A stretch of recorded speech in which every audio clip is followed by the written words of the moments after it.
Hello, my friend. Welcome to Whisper Before Sleep Stories. I'm David, your storyteller, sharing timeless tales from ancient legends and medieval myths to modern-day stories full of feeling. Here, you'll be wrapped in a soothing voice, relaxing sounds, and a calming space that helps you release tension, quiet your mind, and fall into a deep, restful sleep. I hope each story brings you a sense of peace, connection, and a touch of magic for your soul before you close the day. I hope each story brings you a sense of peace, connection, and a touch of magic for your soul before you close the day. Tonight, the air is warm, and somewhere far away, a small village in Tuscany is waiting for you. You'll wander its golden streets and meet someone who still shapes the earth with their hands, who will offer you tea in a room where time feels slower than the clouds. You probably won't survive this, at least, not in the way you think, because something about this place will follow you back into your dreams. So before you get comfortable, take a moment to like the video and subscribe, but only if you really like what I do here. I'd love to know where you are listening from, so post your location and your local time down below. Now, turn off the lights, maybe turn on a fan for some soothing noise, and let's go on a journey together tonight, or some meditation to help the audience relax their minds. The road into the village is quiet enough that you can hear your own footsteps on the gravel. The air has that faint mineral scent that only comes after a hot afternoon, when the stones themselves seem to breathe out the sun they've been holding all day. The sky is so blue it almost doesn't feel real, like a glaze someone painted on a plate and left to dry. The first houses you pass are small, with terracotta tiles sloping into shadows. Vines climb the walls, their leaves glossy and slow-moving in the breeze.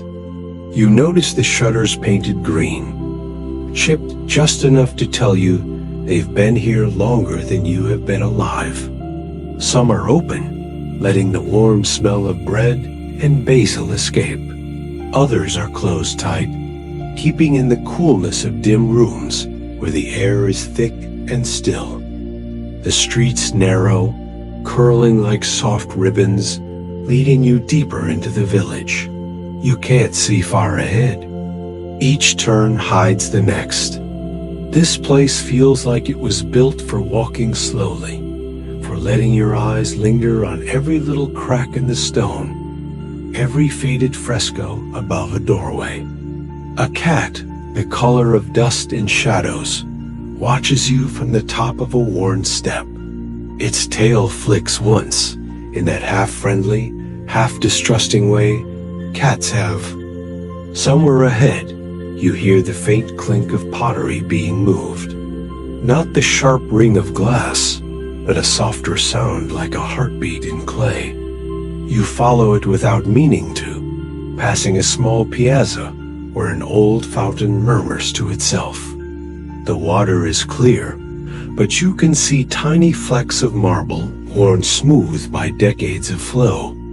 When you turn the next corner, there it is, a small shop with its door wide open, spilling warm light into the street. The sign above the door has no words, only a hand-painted image of a vase, its edges faded by sun and rain. Inside, you can see shelves of pottery cups, bowls, plates, all in earthy shades of ochre, cream, and deep sea blue. The smell of clay meets you first, rich and grounding. There's something in it that feels ancient, like the scent could belong to 1,000 years ago, as easily as it belongs to today. In the back, a figure moves slowly, wiping their hands on a linen apron. Their hair is pulled back, their clothes dusted with a fine, pale powder that catches the light when they move. They glance up, smile faintly, and gesture you in. No words, just the invitation. You step over the threshold, and the air changes. It's cooler here, with the walls holding back the heat of the afternoon. The floor is uneven, the stones worn by years of footsteps. You take it all in slowly. The shelves of finished pieces, the wooden workbench where half-formed cups rest under damp cloths, the old kiln in the corner. A single window lets in a slice of late-day sun, lighting up the dust in the air like gold. Somewhere, a kettle begins to whistle. The potter moves toward it, lifting it from the heat and pouring water into a teapot that looks older than the shop itself. The steam carries the scent of herbs, rosemary, maybe, or wild thyme. They set out 2 small cups, each one a little different from the other, the glaze running like soft waves along the rim. You find yourself wondering how many people have sat here before you, sipping tea while the walls listened, and how many will sit here long after you've left. You settle into a chair that feels like it's been softened by 100 other visitors, the wood smoothed at the edges from years of gentle wear. The table in front of you is small, round, and covered with a cloth patterned in faded sunbursts. The potter pours the tea slowly, the stream of amber liquid curving and catching the light before settling into your cup. The scent rises herbal, right at first, but with a deeper, almost sweet undertone. You lift the cup and feel the slight irregularity in its shape, a reminder that it was made by hands, not machines. The rim is warm against your lips, and the first sip is both earthy and fresh, as if the leaves themselves had been picked from the hills outside the village just this morning. The potter sits opposite you, hands wrapped around their own cup. They don't rush to speak, and in that silence, you notice the tiny details of the workshop, the grooves in the wooden shelves, the faint ring of glaze on the edge of a mixing bowl, the way the sunlight shifts slowly across the floor as the day leans toward evening. When they finally speak, their voice is soft and unhurried. They tell you that pottery here has been made in much the same way for centuries. The clay comes from the earth just outside the village, dug from a hillside where the soil turns red in the rain. They explain that the kilns have stood for generations, their fires lit by fathers, then sons, then daughters, until no one could say exactly when it all began. You sip your tea and listen as they describe the annual feast of San Giovanni, when the villagers once brought their best pottery to the piazza to be judged by a traveling craftsman. The winner's work would be blessed in the church before being sold to visitors. But the tradition faded decades ago, replaced by something quieter and unspoken pride that doesn't need a festival to be seen. The potter's voice lowers when they speak of the old legends, the ones not told to tourists. There is a story, they say, of a kiln that burned with a blue flame for 3 nights straight, and of the pieces fired in it that never cracked, not even after 100 years. The locals whispered that the kiln's fire was a gift from San Miniato himself, though some believed it was the work of a jealous rival who cursed the clay to be unbreakable, so it could never return to the earth. You glance around the shop, wondering if any of the pieces here are from that strange firing. The potter only smiles at your curiosity and takes another sip of tea. Researchers still wonder, they say, if such a kiln could have existed, or if it's just a story told to keep young apprentices from straying too far from tradition. They set their cup down and lean back, eyes half closing as if remembering something distant. They tell you about a potter named Elda, who worked here in the late 1800s. Elda was known for her delicate handles, thin, curved just so, and somehow strong enough to last for decades. No one ever figured out exactly how she shaped them. Some claimed she worked only at night, speaking to the clay as if it were alive. Others said she could hear the earth hum, and that she followed its rhythm when she worked. Your tea is cooling now, and you let the last sip linger on your tongue, tasting the hills, the air, the years of stories bound into this place. The potter refills your cup without asking, and the steam curls between you like a thin, shifting veil. The workshop hums with a quiet that feels almost alive. Somewhere in the back, the kiln ticks as it cools. Outside, footsteps pass, muffled on the cobblestones.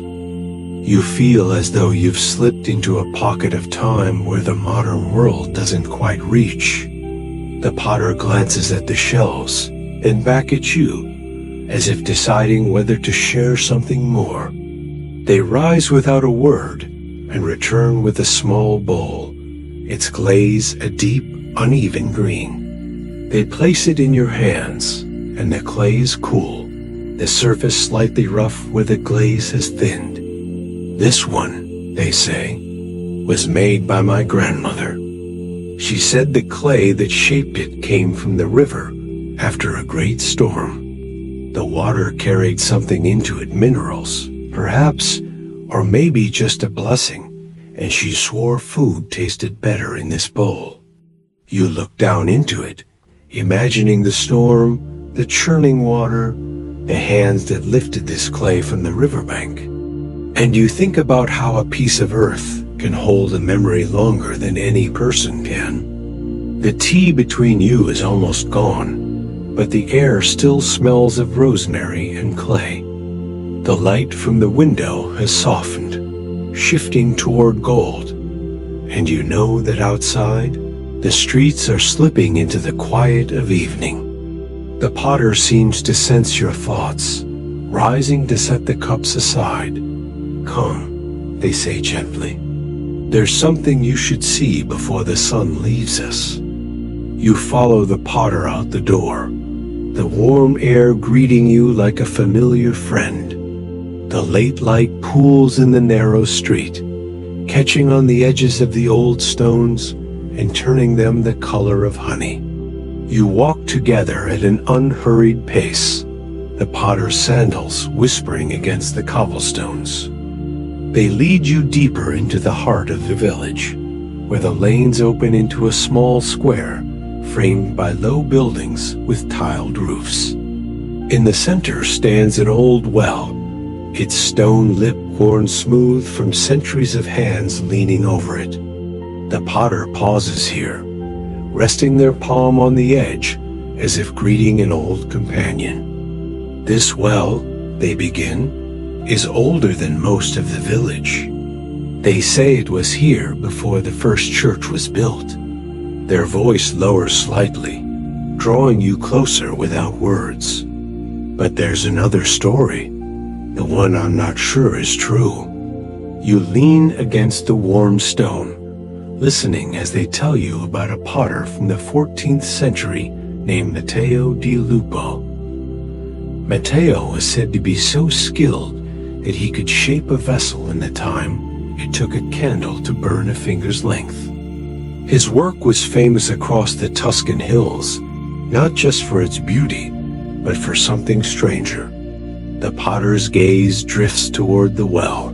They say Matteo made a cup that could sing. You can't help but smile at the idea, but their voice carries the steady weight of someone who believes the possibility. Not a melody like a flute, but a soft, ringing tone that would rise when you poured wine into it. Some claimed it was the shape of the clay.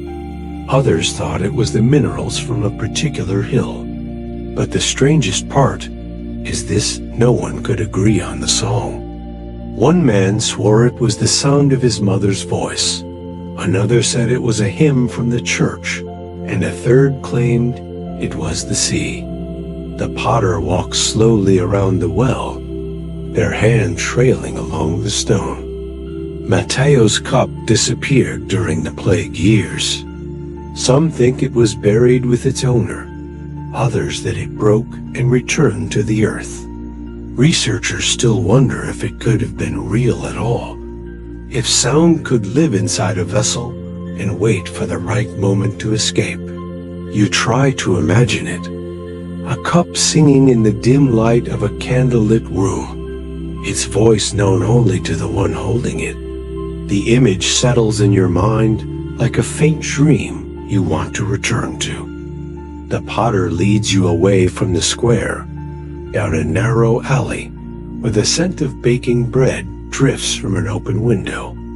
A woman inside is kneading dough on a wooden table, her hands moving in the same rhythm as the potter's at the wheel. She glances up, nods, and goes back to her work without a word. You emerge onto a wider lane that climbs toward the edge of the village. Here the houses are spaced farther apart, their gardens spilling with lavender and rosemary. Bees move lazily between the blooms, their hum blending with the distant toll of a church bell. The potter tells you about another mystery one that isn't in any guidebook. Every few years, after the first big storm of autumn, small fragments of pottery wash up in the stream that runs below the village. The pieces are always curved, smooth-edged, and glazed in a pale blue no one in the village recognizes. Some think they're remnants from an ancient kill site lost to time. Others believe they're pieces of offerings thrown into the river centuries ago. Or maybe, the potter says with a faint smile, the river is making them itself, like stones. You pass a low stone wall where figs hang heavy on the branches, their sweet scent mixing with the warm air. Beyond the wall, the land dips into a patchwork of vineyards and olive groves, the leaves turning silver as the wind moves through them. The path curves, and suddenly the view opens wide, the Tuscan hills rolling away under a sky beginning to blush with sunset. The light spreads in long strokes across the fields, touching the distant farmhouses, the cypress trees standing like watchmen on the ridges. The potter stops, letting you take it in. This, they say quietly, is why I make cups and bowls, so people can hold a piece of this in their hands, even if they've never stood here. The words linger between you, soft as the evening air. The sun is lower now, and the first shadows are stretching long across the road. You start walking back toward the village, the sound of the well's trickle fading behind you, replaced by the murmur of distant voices and the occasional bark of a dog. Somewhere, perhaps in a forgotten cupboard, Matteo's singing cup might still be waiting. Or maybe it's just a story. Either way, the thought stays with you like the fading warmth of the sun on your skin. You return with the potter into the heart of the village, where the lanes are now brushed with the soft glow of lamps lit behind shutters. The air feels cooler, scented with wood smoke curling from chimneys. Somewhere nearby, a door creaks open, and the faint sound of laughter drifts into the street before fading again. The potter leads you toward the oldest part of the village, where the stones are darker, smoothed by centuries of footsteps. You notice iron rings set into the walls and knee-height remnants from when travelers would tie their horses here. Some rings are rusted nearly through, yet still cling to the stone as if waiting for a rider who will never come. Your path takes you under a narrow archway, where the ceiling is low enough that you duck your head. The air beneath is cooler, damp with the scent of rain, even though the day has been dry. On the far side, you emerge into a tiny square that feels hidden, almost secret. The potter gestures toward a carved stone set into the wall beside a shuttered shop. That's the mark of the old Potter's Guild, they say. The carving is simple, a circle, holding the shape of a hand cradling a vessel, but its edges are worn, softened until it looks like it might dissolve into the wall entirely. They explain that the guild hasn't existed for more than 200 years. Back then, every potter in the village belonged to it, paying dues in clay rather than coin. Once a year, the guild master would choose one piece from each member's work to be stored away in a locked cellar beneath the church. No one knows why. Some think it was to preserve the best examples for future generations. Others believe it was a form of insurance, so the village could sell them if hard times came. But the cellar's door has been sealed for over a century. Its key lost, if there was a key at all. The potter smiles faintly. There's a story that the cellar isn't under the church at all, but beneath the riverbank, where the water runs cold enough to keep the clay from crumbling. Researchers still argue about it, though no one has ever proved the cellar exists. You move on, the cobblestones cool underfoot. The street tilts downward now, leading toward a row of houses with terracotta roofs that catch the last streaks of sunlight. Laundry hangs between windows, white sheets fluttering like the sails of small boats, catching the wind and then falling still again. At the edge of the village, you pass an ancient olive press, its wooden beams thick and darkened with age. The potter pauses to touch the smooth handle, explaining that it was once used communally. Every autumn, families would bring their olives here, pressing them into oil that was divided equally among the village. The press hasn't turned in decades, but the scent of oil still lingers faintly in the air, as if the wood remembers. Beyond the press, the road narrows into a footpath lined with rosemary bushes. The scent is sharp, waking something in you, even as the evening tries to soften the day. You walk side by side with the potter, the sound of your footsteps merging with the faint rustle of leaves. They tell you about a custom from long ago, when newlyweds would visit each potter in the village to receive a single piece of pottery, a cup, a bowl, a plate. These mismatched gifts became their first household set, a mix of shapes and colors that told the story of the whole village. It was said, the potter adds with a small shrug, that as long as they used those pieces, their marriage would last. You glance toward the rooftops, where the first swallows are tracing loops in the sky.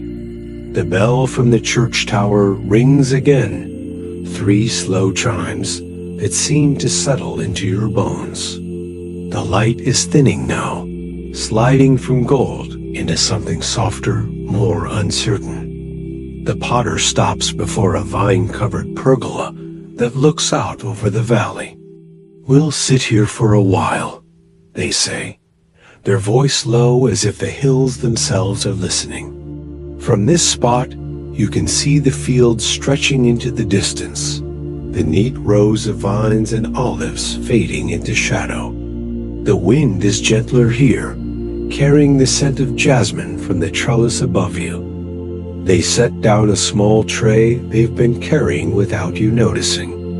On it is a pitcher of something pale and cool water, infused with lemon and herbs, and 2 cups, each with a glaze that catches what's left of the light. You sit across from each other, the table between you rough with age, its surface marked by faint rings and scratches that speak of countless evenings like this.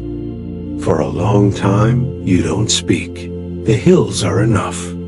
The fading sky is enough.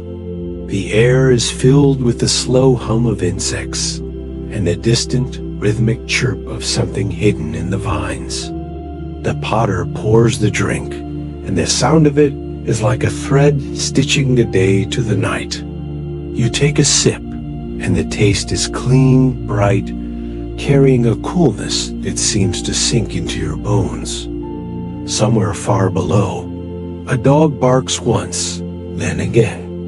The potter leans back, eyes half closed, as if the day's work has finally loosened its hold on them. You can feel the same loosening in yourself, a quiet unwinding that seems to match the slow drift of light across the valley. The potter reaches for a small wicker basket under the table and draws out a cloth bundle. When they unfold it, you see a handful of small pastries, golden, slightly crisp at the edges, their tops dusted with sugar that catches the dim light. Biscotti, they say, pushing the plate toward you. Made this morning. You take one, feeling the delicate crumb flake under your fingers. The first bite is sweet, but not too sweet almonds and a faint touch of orange peel, the kind of flavor that lingers without demanding attention. It pairs with the lemon herb water in a way that makes you slow down even more, letting each bite dissolve before you take another. The sky above the valley has deepened into shades of violet and rose. The fields are now just dark shapes, their neat patterns blurred by shadow. A single light flickers on in a farmhouse far away, its glow steady and small against the vastness of the hills. The potter begins to tell you about one last story, a legend that isn't about a single potter or a single piece, but about the village itself. Long ago, they say, when the hills were still scattered with small settlements, there was a year when the rains failed. The streams shrank, the fields hardened, and the wells gave only bitter water. People spoke of leaving, scattering to other valleys. But one night, a traveling monk arrived. He told the villagers to gather every broken piece of pottery they could find, shards from their kitchens, their workshops, even the fragments buried in the earth. These were to be piled at the edge of the village.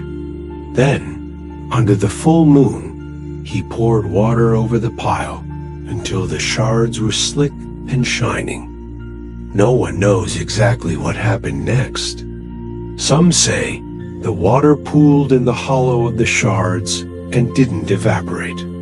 Others claim the moonlight turned the pottery white, and by morning the air was thick with the scent of rain. But the part everyone agrees on is this: the next day, clouds rolled in and the rains returned, filling the wells and softening the earth. Researchers still wonder if it was some trick of the weather, or if the shards themselves, once shaped by the earth, once holding water, could call it back. You imagine the pile, moonlit and strange, the sound of water slipping over it in the dark. The image stays with you as you finish your biscotti, brushing sugar from your fingers. The potter leans back, their face soft in the fading light. Every cup, every bowl, they say quietly, is part of a longer story. It doesn't matter if it lasts 100 years or breaks tomorrow. The earth remembers. The night deepens. The air grows cooler. The jasmine scent stronger. Somewhere in the valley, a night bird calls, its voice echoing faintly between the hills. The potter pours the last of the lemon water into your cup, and you drink it slowly, feeling the coolness spread through you. The hills are nearly black now, the sky above them a slow fade into deep indigo. The farmhouse light still burns in the distance, and you find comfort in its steadiness. The potter says nothing more, and there is nothing that needs saying. You let your eyes rest on the horizon until the shapes blur. The day has folded into night, and the quiet is no longer just around you. It's inside you, soft and steady, like a held breath. Your thoughts drift, your body loosens, and the stories of kilns and wells, of singing cups and moonlit shards settle into the background of your mind, ready to follow you into sleep. The potter rises to blow out the small lamp on the table, leaving only the faint light of the stars above the pergola. You close your eyes, hearing the last sigh of wind through the vines. The chair cradles you, the night holds you, and the earth beneath feels warm enough to dream on. And as the final threads of the day dissolve, you let go completely into stillness, into darkness, into rest.